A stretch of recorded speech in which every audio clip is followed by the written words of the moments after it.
12,490 টাকায় চমৎকার একটি স্মার্টফোন আজকে ইন্ট্রোডিউস করে দেবো আপনাদের কাছে। সেটি হচ্ছে itel S23। It's not a Samsung S23, এটা হচ্ছে আইটেল S23। এটার মধ্যে চমৎকার কিছু ফিচার রয়েছে। 12,490 টাকা, 8 GB র্যাম, দেন হচ্ছে 50 মেগাপিক্সেলের পেছনের ক্যামেরাটা, একদম 90 হার্টজ একটি ডিসপ্লে পাচ্ছেন। আরও চমৎকার চমৎকার স্পেক রয়েছে এবং সেগুলো আজকে শেয়ার করব।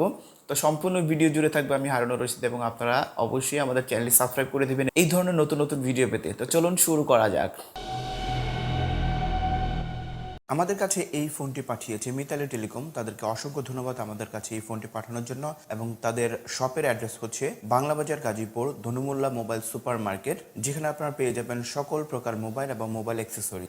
সো এই হচ্ছে ফোনটির বক্সটি। তো প্রথমে এটাকে আমরা আনবক্সিং করি, ভেতরে কী কী রয়েছে একটু চেক করব। এখানে দেখতে পাচ্ছেন বক্সটি, তো এটাকে আমরা খুলছি। তো এখানে আমরা এটাকে খুলে ফেললাম। এখানে দেখতে পাচ্ছি ফোনটি। তো আমরা ফোনটি একটু সাইডে রাখছি, দেখি আরও কী কী রয়েছে সাথে। এখানে আমরা দেখতে পাচ্ছি ট্রে রয়েছে, ফোনটি ছিল। এবং এখানে প্রথমে একটা সিম ইজেক্টর পিন রয়েছে, দেন হচ্ছে এখানে ডকুমেন্টেশন, এবং তার নিচে রয়েছে একটি ক্যাচিং রয়েছে, ফোনটি ব্যবহার করতে পারেন। ক্যাচিংটি একটি একদম ফ্লেক্সিবল না, একটু মোটামুটি হার্ড আছে। তো চার্জ করার জন্য ফোনটিকে একটি 10 ওয়াটের চার্জার পেয়ে যাচ্ছেন। তো এখানে একটি কেবল রয়েছে, টাইপ সি কেবল, এবং যেটাকে আপনি চাইলে ইউএসবি হিসেবে ব্যবহার করতে পারবেন। ওয়াও, এখানে দেখতে পাচ্ছি চমৎকার একটি হেডফোন রয়েছে। আসলে এই বাজেটের ফোনের মধ্যে হেডফোন দিয়ে দিয়েছে, এখন কিন্তু কল্পনাই করা যায় না। তো মোটামুটি এই ছিল বক্সের মধ্যে। তো এটাকে আমরা একটু খুলে ফেলতেছি, এখানে যে পেপারটা রয়েছে। তো এই হচ্ছে আমাদের ডিভাইস, দেখতে পাচ্ছেন কাঙ্ক্ষিত ডিভাইস। পেছনের ডিজাইনটা খুবই চমৎকার লাগতেছে। এবং আরেকটু ক্লোজ যদি আমি দেখাই, এখানে দেখতে পাচ্ছেন, আর একটু কাছ থেকে যদি দেখাই, এখানে পেছনে যে ক্যামেরা বাম্পটা রয়েছে একদম সার্কেল, এবং এখানে আইটেলের ব্র্যান্ডিং করা রয়েছে। পেছনে কিন্তু প্লাস্টিক ব্যবহার করা হয়েছে, একদম গ্লাসি গ্লাসি গ্লসি গ্লসি ভাব রয়েছে, মনে হচ্ছে যে একদম গ্লাস ব্যবহার করা হয়েছে, বাট এটা গ্লাস না, প্লাস্টিক একদম। এই পাশে অনেকটা ফ্ল্যাট করা হয়েছে, ভালোই লাগতেছে আমার কাছে, ডিজাইনটা চমৎকারই লাগতেছে। এবং পোর্টস বাটনের কথা যদি বলি, নিচে একদম সব কিছুই রয়েছে। 3.5mm headphone jack, primary microphone, type C, এবং বটম ফায়ারিং সিঙ্গেল স্পিকার রয়েছে, যেটা সাউন্ড কোয়ালিটি ভালোই ছিল। এবং ডান পাশে রয়েছে ভলিউম রকার, এবং হচ্ছে পাওয়ার বাটন, যেটার মধ্যে আসলে ফিঙ্গারপ্রিন্ট সেন্সর ইমপ্লিমেন্ট করা আছে। সো এখানে ফিঙ্গারপ্রিন্ট সেন্সরটি কিন্তু ঠিকঠাকই কাজ করছিল। এখানে দেখতে পাচ্ছি ওরকম কিন্তু ডিলে নাই, আমার কাছে ঠিকঠাকই মনে হয়েছে। যে কয়বার দিয়েছি সে কয়বার কিন্তু ঠিকঠাকই কাজ করেছিল, ঠিকঠাকই রয়েছে। অ্যানিমেশনটাও ঠিকঠাকই আছে এখানে। এবং একদম বাম পাশে রয়েছে সিম কার্ড ট্রে, যেখানে দুটি সিম কার্ড পাশে একটি মেমোরি কার্ড ইউজ করতে পারবেন, খুবই চমৎকার। এবং দুঃখের বিষয় হচ্ছে উপরে কিন্তু একদম ফাঁকা, নয়েজ ক্যান্সেলেশন সেন্সরটি যদি থাকতো আমার কাছে ভালো লাগতো, বাট এখানে নেই। তো ওভারঅল ডিজাইনটা ঠিকঠাক আছে। যে বাজেট, আসলে এই বাজেটের মধ্যে চমৎকার একটি লুক দেওয়ার চেষ্টা করেছে। তো ডিজাইনের দিক থেকে আমার কাছে ডিজাইন এবং বিল্ড কোয়ালিটি ঠিকঠাক রয়েছে। তো চলে আসি ফ্রন্ট সাইডে। এখানে ফ্রন্ট সাইডে কিন্তু খুবই চমৎকার একটি ডিসপ্লে ব্যবহার করা হয়েছে। এখানে এইচডি প্লাস ডিসপ্লে ব্যবহার করা হয়েছে। এখানে টাচ রেসপন্স কিন্তু খুবই যথেষ্ট ভালো লাগতেছে আমার কাছে, এবং যেহেতু 90 হার্টজ রিফ্রেশ রেট রয়েছে, সেজন্য কিন্তু টাচ রেসপন্স খুবই যথেষ্ট ভালো। পারফরমেন্স সেকশন নিয়ে কথা বলি, ফোনটি কিন্তু আসলে রান হচ্ছে অ্যান্ড্রয়েড 12-এ। এখানে আমরা দেখতে পাচ্ছি অ্যান্ড্রয়েড 12 রান হচ্ছে, এবং চিপসেট হিসেবে ব্যবহার করা হয়েছে ইউনিসোকের একটি চিপসেট ব্যবহার করা হয়েছে, 8 GB র্যাম ব্যবহার করা হয়েছে। এবং আরও ভার্চুয়াল কিন্তু আরও 8 GB র্যাম ব্যবহার করতে পারবেন, ওটা আমি বলবো না যেহেতু ভার্চুয়াল র্যাম, সেজন্য আর বলার দরকার নেই। তারপরে হচ্ছে এখানে 5000 mAh ব্যাটারি ব্যবহার করা হয়েছে। একদিন চার্জ করলে কিন্তু অনায়াসে খুব ভালোভাবেই আপনি ব্যবহার করতে পারবেন। 10 ওয়াটের চার্জার রয়েছে। তো ওভারঅল আমার কাছে যে স্পেকটা রয়েছে, এটা যে পারফরমেন্স সেকশনে আমার কাছে ঠিকঠাকই রয়েছে। এই বাজেটের মধ্যে কিন্তু এই চিপসেটটা অনেক ফোনেই 10, 12, 15 হাজার টাকার ফোনে কিন্তু এই চিপসেটটা ব্যবহার করেছে। তো আমার কাছে যেহেতু 8 GB র্যাম, এখানে কিন্তু আমার কাছে টাচ রেসপন্স খুবই চমৎকার লাগতেছে। এবং যেহেতু 90 হার্টজের ডিসপ্লে, সেজন্য কিন্তু খুব ভালো চালিয়ে নিচ্ছিল। আমার কাছে কোনো ল্যাগ কিন্তু পাইনি, এবং টাচ রেসপন্স যথেষ্ট ভালো ছিল।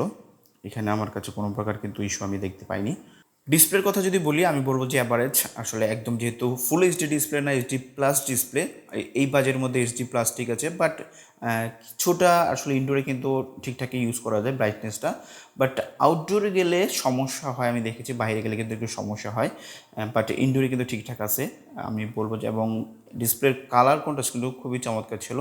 এখানে কন্টেন্ট দেখার এক্সপিরিয়েন্স খুবই ভালোই ছিল আমার কাছে, সেদিক থেকেও ঠিকঠাকই মনে হয়েছে।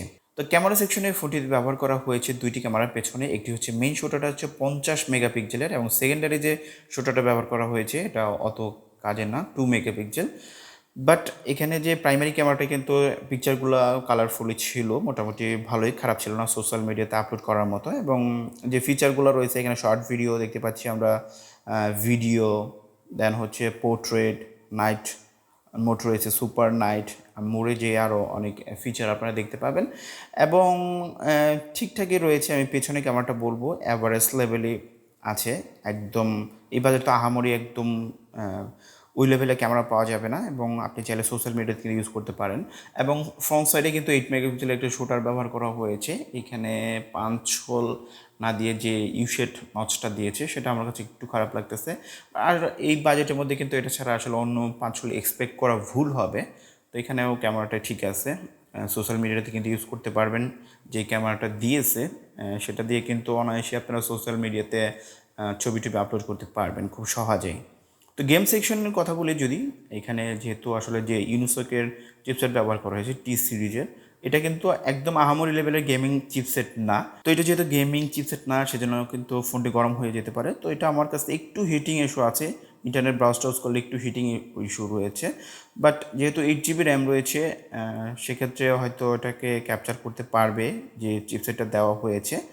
তো আমার কাছে এদিক থেকে ঠিকঠাকই রয়েছে। তো ব্যাটারি হিসেবে রয়েছে ফোনটিতে 5000 mAh ব্যাটারি, এবং সেটিকে চার্জ করার জন্য 10 ওয়াটের একটি চার্জার পেয়ে যাবেন।